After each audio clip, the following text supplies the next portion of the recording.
नैहर के यार वाला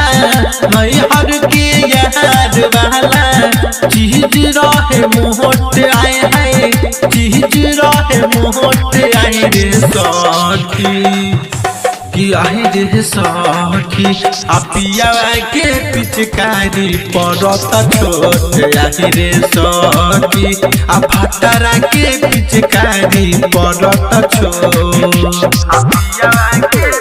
Mixed by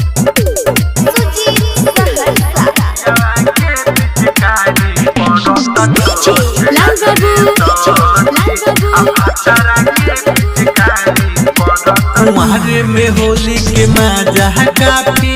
लिहनी नैहर में सिजिया की सुख न मिले पिया के घर में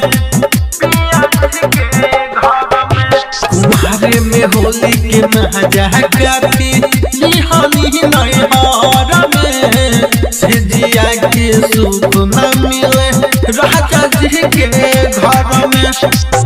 कुछो नहीं कहरे मुआना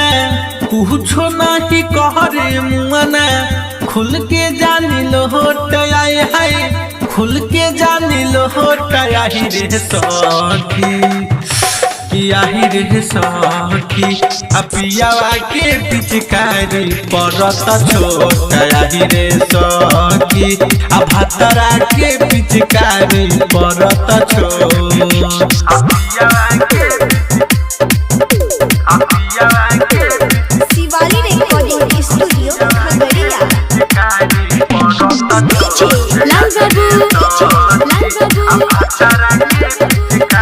प्रिंस परदेसी याद आवे बेसी होली के दिन हो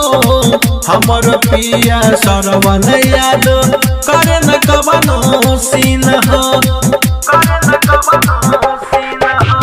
प्रिंस परदेसी याद आवे बेसी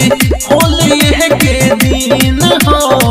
हमर पिया सरवन याद करे न कवनो सीन हो गुलशन सुजीत कहे गुलशन सुजीत कहे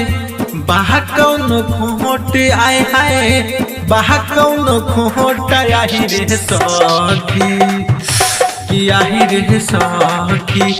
पिया के पिचकारी पड़त छोट आई रे सखी भतरा के पिचकारी पड़त छोट।